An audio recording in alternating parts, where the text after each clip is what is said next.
아멘. 역시 우리 성가대가 참 은혜롭고 힘찬 찬양을 잘 하시는 것 같습니다. 두 분만 그렇게 믿으시는 것 같아요. 예. 감사합니다. 예. 귀한 찬양 감사드리고 우리의 이 찬양이 하나님 앞에 드리는 향기로운 제사가 될 수 있기를 간절히 기도합니다. 약 2주 전에 크라이처치로 내려가는 비행기를 탔습니다. 비행기를 타고 느낀 바가 있습니다. 그 육중한 비행기가 땅을 힘차게 내밀더니만은 하늘로 오르기 시작했습니다. 점점 올라가는데 창밖을 내다보니까 땅과는 점점 멀어지기 시작했고 조금 있다가 구름도 보이고 산도 들도 바다도 보이기 시작했습니다. 그 순간 생각했습니다. 내가 지금 이제는 땅과는 관계없는 사람이 되었구나.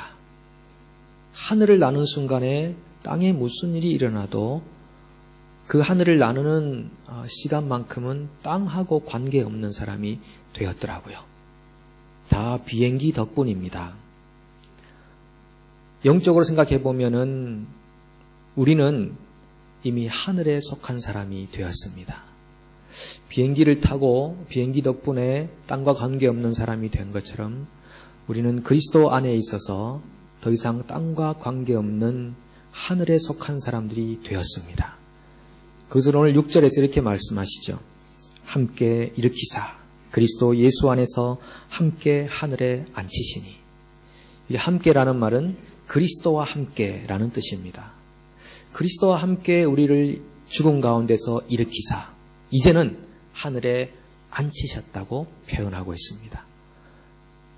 여러분의 인생이 하늘에 앉은 인생이라는 것을 믿으십니까?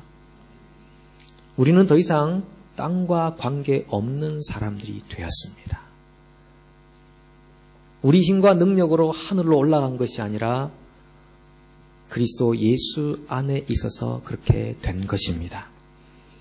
하늘은 세 가지로 나누어집니다. 우리가 보듯이 새들이 날아다니고 구름이 있는 하늘, 그리고 저 대기권, 그리고 우주 공간, 두 번째 하늘, 세 번째 하늘은 천국입니다. 사도 바울이 세 번째 하늘에 끌려갔다 왔다고 그랬습니다. 사도 바울은 천국을 보고 온 것입니다. 사도 바울하고 우리하고 차이가 있다면 사도 바울은 천국을 보았고 우리는 보지 못했다는 것입니다. 근데 동일한 것은 사도 바울도 우리도 천국을 믿었다는 것입니다. 예수님께서 말씀하시기를 보지 않고도 믿는 자들은 복되도다. 여러분, 뭘 자꾸 보여달라고 기도하지 마십시오. 예수님께서 보지 않고 믿는 자들은 복되다고 하셨는데 이 말씀은 제자였던 도마에게 하신 말씀이었습니다. 예수님께서 부활하신 후에 부활체로 이 땅에 나타나셨는데 그때 하필 도마가 없었습니다. 그래서 도마가 제자들의 증거를 듣고 말하죠. 내 눈으로 보지 않고는 내 손으로 옆구리에 넣어보지 않고는 나는 믿을 수 없다. 8일이 지났습니다. 예수님이 다시 나타나셨습니다. 그 현장에 도마가 있었습니다. 그때 예수님께서 하시는 말씀이 보지 않고도 믿는 자들은 복되도다.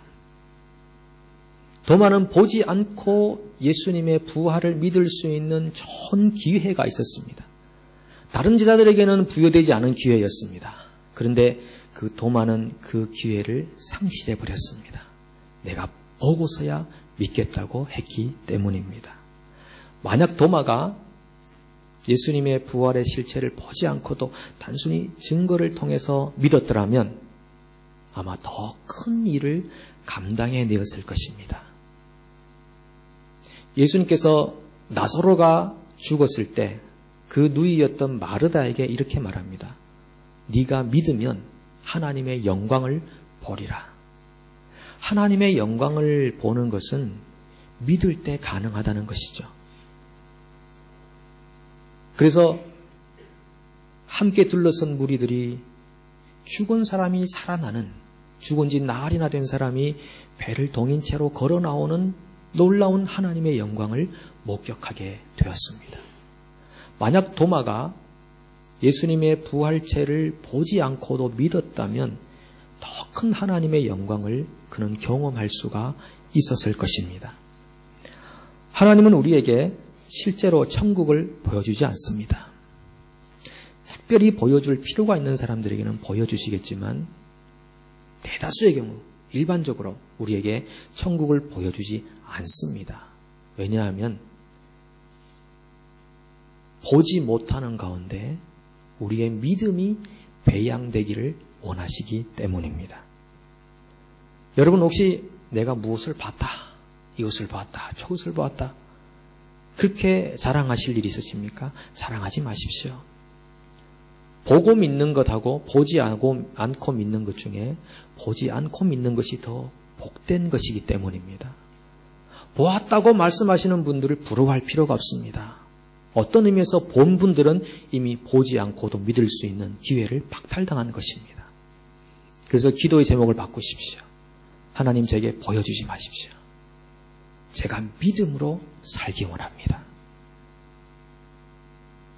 우리에게 하나님은 천국도 그리고 예수 그리스도의 얼굴도 보여주지 않습니다. 하나님 제게 보여주지 마십시오.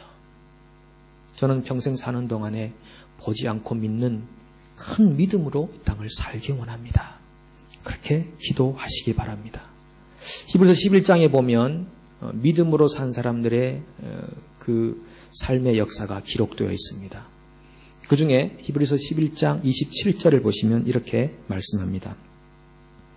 믿음으로 애굽을 떠나 왕의 노함을 무서워하지 아니하고 곧 보이지 아니하는 자를 보는 것 같이 하여 참았으며, 이 모세에 대한 이야기를 하는데 모세가 믿음으로 살았다는 이야기입니다. 그런데 보이지 아니하는 자를 마치 보는 것 같이 하여 참았으며, 본다고 하여 믿음이 좋아지는 것 아닙니다. 보는 것 자체가 복이 아닙니다. 보지 못해도 보는 것처럼 하여 믿음으로 사는 사람들이 복된 사람들입니다. 하나님은 모세에게 매일같이 나타나지 않으셨습니다. 분명히 성경이 보이지 않는 자를 보는 것 같이 하여 참았다고 표현하지 않습니까?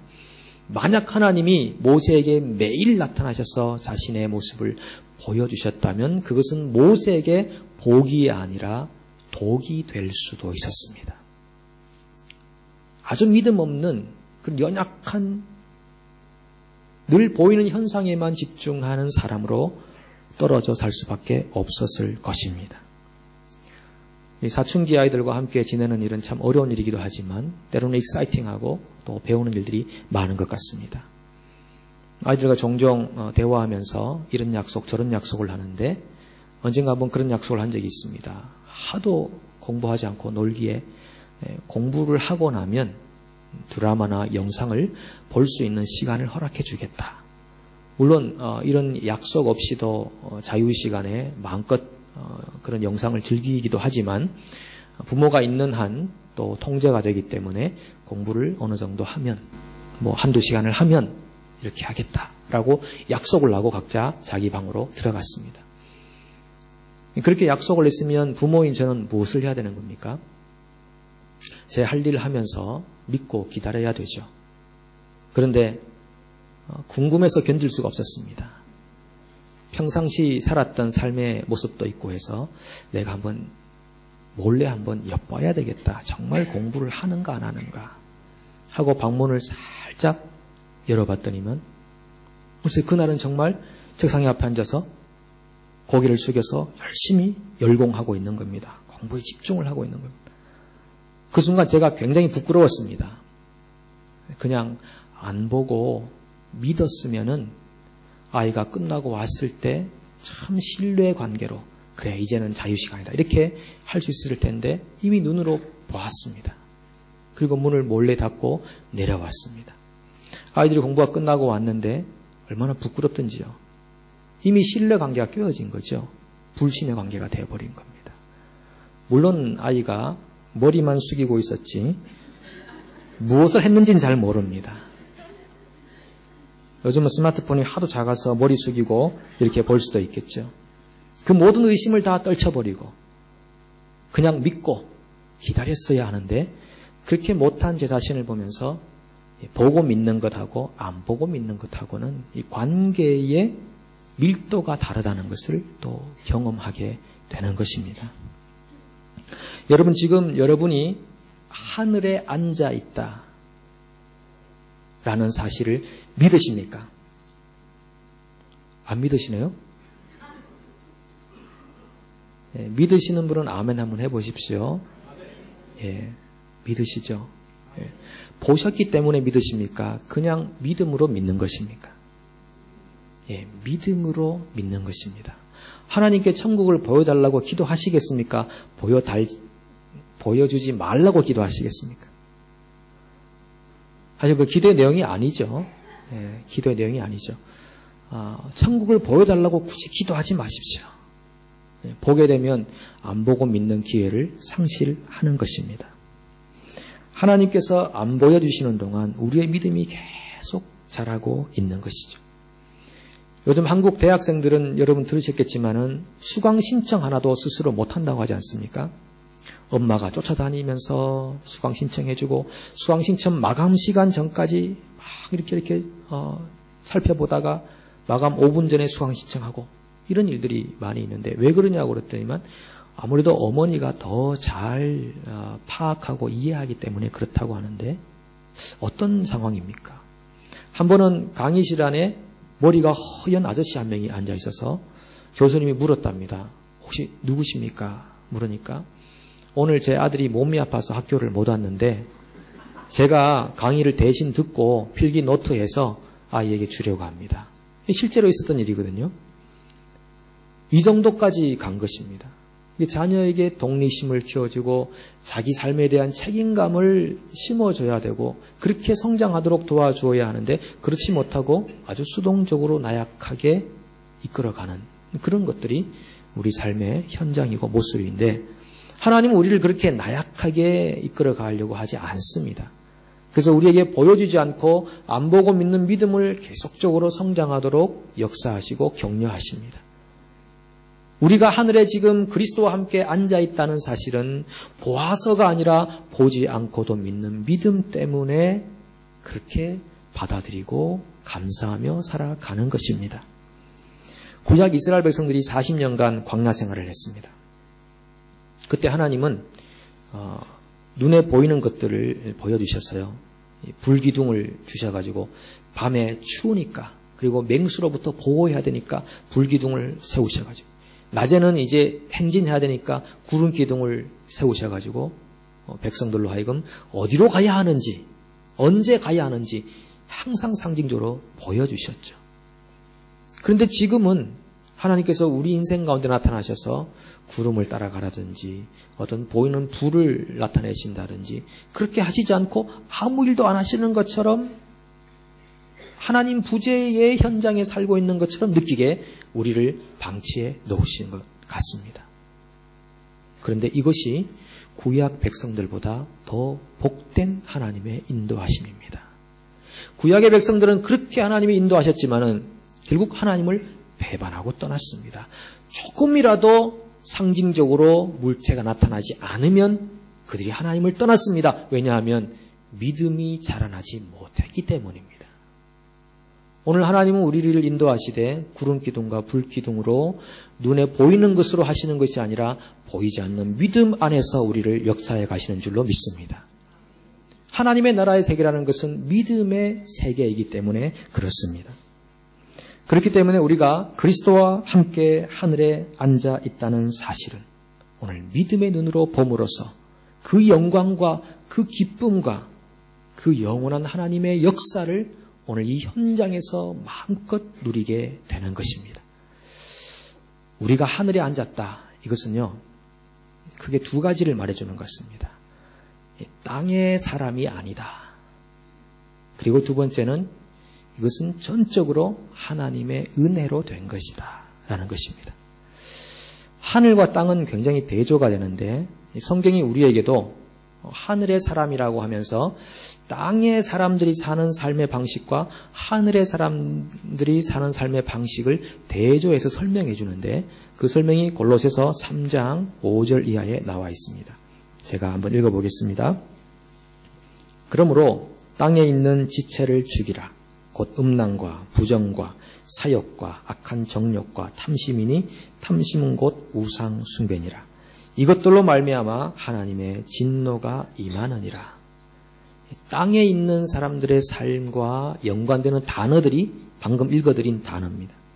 근데 12절로 내려가면 하늘에 속한 사람들의 삶을 설명하는 단어들이 소개됩니다.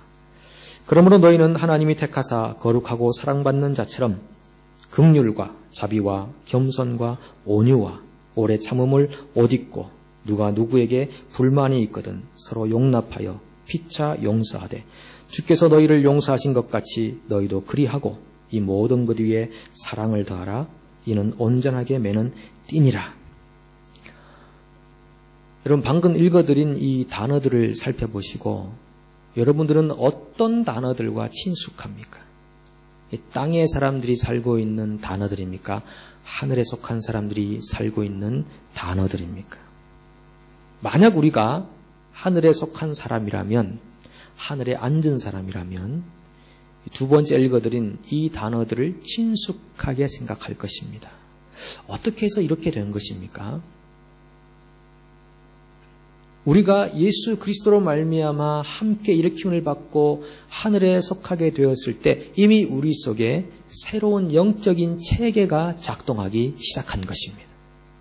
우리가 연구하고 노력해서 얻어낸 것이 아니라 하나님의 은혜가 우리 가운데 들어오셔서 땅의 사람들이 살고 있는 삶의 방식은 자꾸 싫어지고 하늘에 속한 사람들의 삶의 방식이 자꾸 좋아지게 된 것입니다. 그래서 사모함이 생긴 것입니다. 영적으로 살고 싶은 마음이 생긴 것입니다. 이제는 뭔가 좀 다른 삶을 살고 싶고 세속인들이 살고 있는 세상적인 가치와는 다른 가치를 한번 경험하고 싶은 마음이 생기는 것이 바로 하나님의 역사 안에서 되어진 일인 것입니다. 사람은 모름지기 즐거움을 경험하기를 원합니다. 뭔가 즐겁고 기쁜 것을 하기 원하고 아니면 힘들더라도 의미 있는 일을 하기 원하고 어쨌든 보람된 삶을 살고 싶은 것이 사람의 소망인 것이죠. 세상 사람들은 읽어드린 그 단어들과 친숙하게 살면서 기쁨을 얻든지 쾌락을 얻든지 즐거움을 누리고 살면서 하늘에 속한 사람들이 살고 있는 삶의 방식들을 좀 고리타분하게 여깁니다. 아니죠. 저렇게만 삶을 살아서 무슨 재미로 인생을 사느냐라고 생각하는 것입니다. 그런데 여러분, 예수 그리스도 안에서 사는 삶이 재미없고 고리타분한 삶이던가요? 그렇지 않습니다.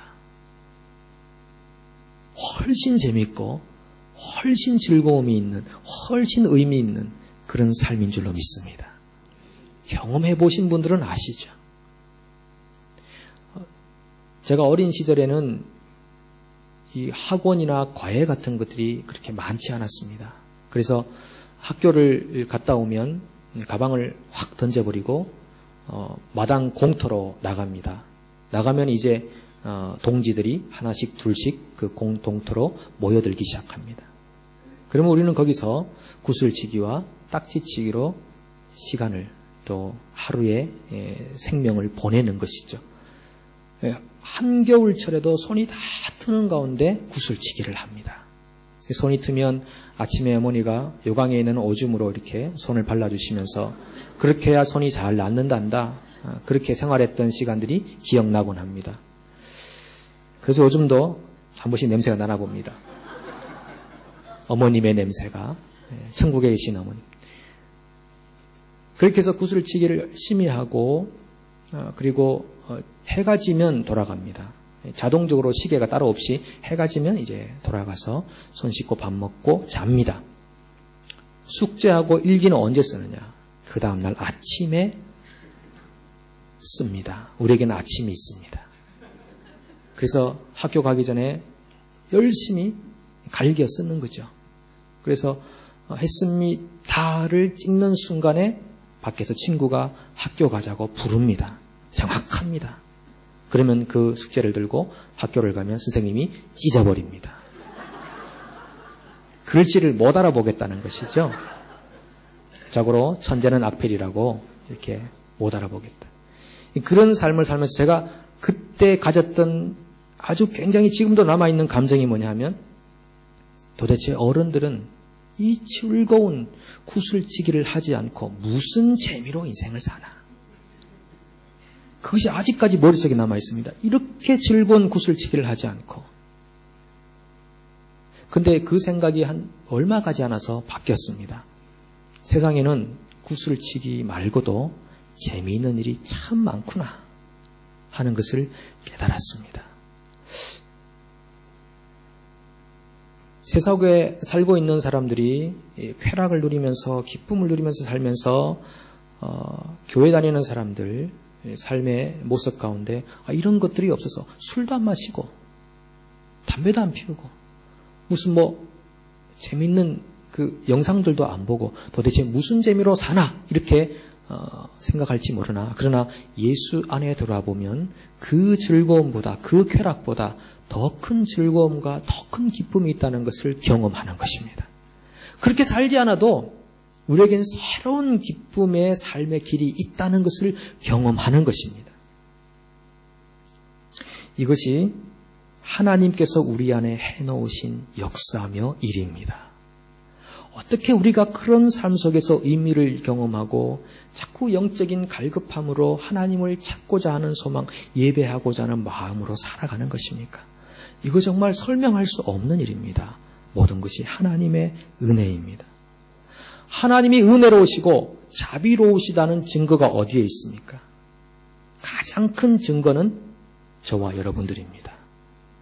우리가 가장 큰 증거물입니다. 나 같은 사람이 어떻게 영적인 삶에 대해 관심을 가지고 영적으로 살려고 그렇게 추구하게 됐나. 나같이 세속적인 즐거움을 누리고자 하는 끼가 많은 사람이 어떻게 하나님을 알고자 하는 소망으로 이것을 큰 기쁨으로 받아들이며 살 수 있게 되었나. 이것만 봐도 하나님이 얼마나 은혜로우시고 자비로우신가를 증거할 수 있는 것입니다. 우리가 가장 큰 하나님 은혜의 증거물입니다. 제 왼쪽 눈썹 옆에 지금 상처가 하나 생겼습니다. 몇몇 분들이 자꾸 물어보셔가지고 일일이 대답하기 힘들어서 오늘 공개적으로 여러분들에게 설명을 드립니다. 다시 묻지 마십시오. 이 상처는 몇몇 분들이 상상하는 것처럼 어떤 여자분에게 맞아서 생긴 그런 상처는 아닙니다. 아니라는 것을 말씀드립니다. 그것만 기억하시면 안 됩니다. 제가 휴가 기간 중에 이제 아이들하고 물놀이 하러 이렇게 갔었는데 수영장으로 오전에는 좀 날씨가 좀 더 더워지기 전에 조금 여유를 부리고 조금 더워지면 물속에 들어가려고 오전에는 이제 커피도 한잔 마시고 여유를 부렸습니다. 그리고 오후가 되어서 아이들은 벌써 물속에 들어가 있었고 이제 아내와 함께 가족들이 이제 물놀이를 하려고 슬라이드, 튜브를 타고 노는 슬라이드에 올라갔습니다. 그리고 정말 재미있겠다. 오래간만에 한번 이 즐거움을 한번 누려봐야지. 그런 생각이 들었어요. 그래서 이제 딱 타고 힘차게 내려갔는데 마지막 착수하는 지점에서 제 몸이 이렇게 뒤로 넘어갈 것 같은 그런 위기를 느껴서 제가 몸을 앞으로 이렇게 숙였는데 그 순간에 튜브하고 저하고 분리되면서 제 머리가 물속을 파고들어서 바닥까지 콱 들어간 것입니다. 쾅 하고 박았어요. 아니 저는 물이 그렇게 그 저항력이 없는 줄 몰랐습니다. 곧바로 넘어갔어요. 누가 뒤에서 머리를 확 이렇게 미는 것 같은 느낌이 들었습니다. 쾅 받고 올라와서 제가 다음번에는 좀 조심해서 타야 되겠다 그러고 있는데 옆에 있던 딸이 아빠 피나 그러는 거예요. 머릿속에서. 그걸 보니까 벌써 피가 이렇게 흘러내려서 목을 타고 이렇게 내려오고 있는 겁니다. 굉장히 부끄럽더라고요.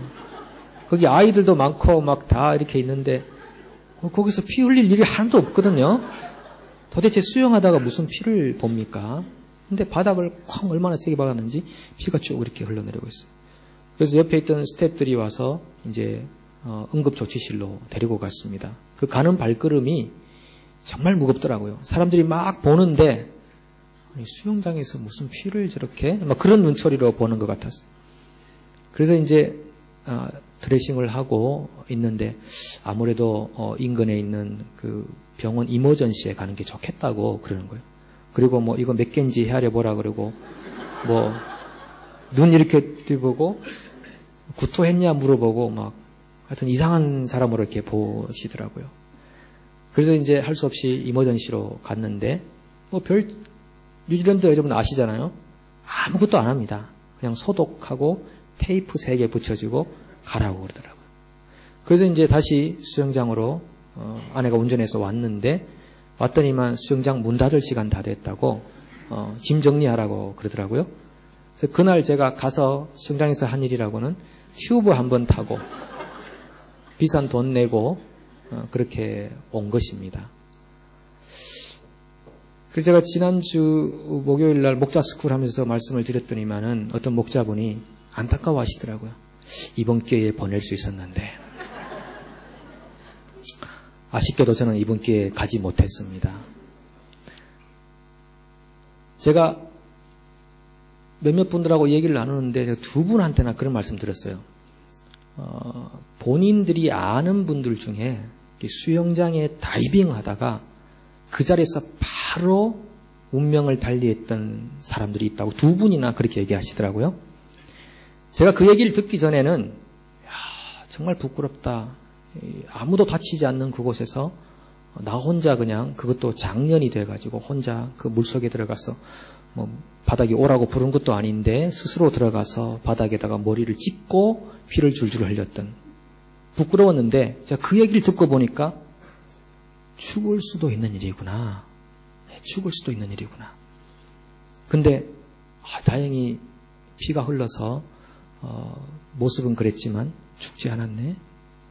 그리고 피가 흐르지 않아서 머릿속에 고이거나 그래서 정말 이게 몇 개인지도 모르는 그런 사람이 된 것도 아니고 감사하게 조금 더 할 일이 있나 보다.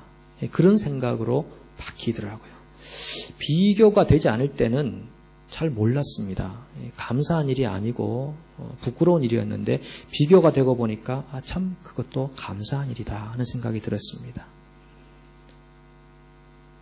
우리가 하늘에 속한 사람이 되었다는 것, 그냥 그것만 들으면 뭐 그런가 보다 싶은데 땅의 사람들이 살고 있는 삶의 방식, 그들이 기쁨을 얻는 원천이 되는 단어들을 살펴보면은 우리가 그런 단어들을 친숙하게 여기며 살지 않아도 기뻐할 수 있는 사람이 되었다는 것이 얼마나 큰 은혜요, 감사하며 기적인가를 고백하게 되는 것입니다. 사랑하는 여러분, 우리는 하나님의 전적인 은혜로 말미암아 그렇게 하늘에 앉은 사람이 되었습니다. 1950년대, 60년대를 살아본 분들은 그 당시 우리나라 국민 총생산이 세계에서 뒤에서 몇 번째 가는 것을 아셨던 분들이고 지금 앞에서 몇 번째 가는 나라가 된 것에 대해서 정말 감사하고 하나님의 은혜라고 고백합니다. 비교가 되니까요. 그런데 1980년 이후에 태어난 사람들은 잘 이해가 되지 않습니다. 그저 처음부터 잘 산 것 같습니다. 그냥 한국이 늘 세계적 위상을 떨쳤던 것 같죠. 하나님의 은혜라는 것을 철저히 고백하지 못할 수 있습니다. 근데 여기 있는 대부분의 우리 성도님들은 아실 것입니다. 하나님의 은혜다. 여러분, 우리는 영적인 사람이 되었습니다. 땅에 속한 사람들이 살고 있는 그 단어대로 살지 않아도 기쁨을 누리는 사람이 되었습니다. 왜 하나님은 우리를 이렇게 하늘에 앉히셨을까요? 이유가 에베소서 1장 3절에 나와 있는데 제가 읽어보겠습니다.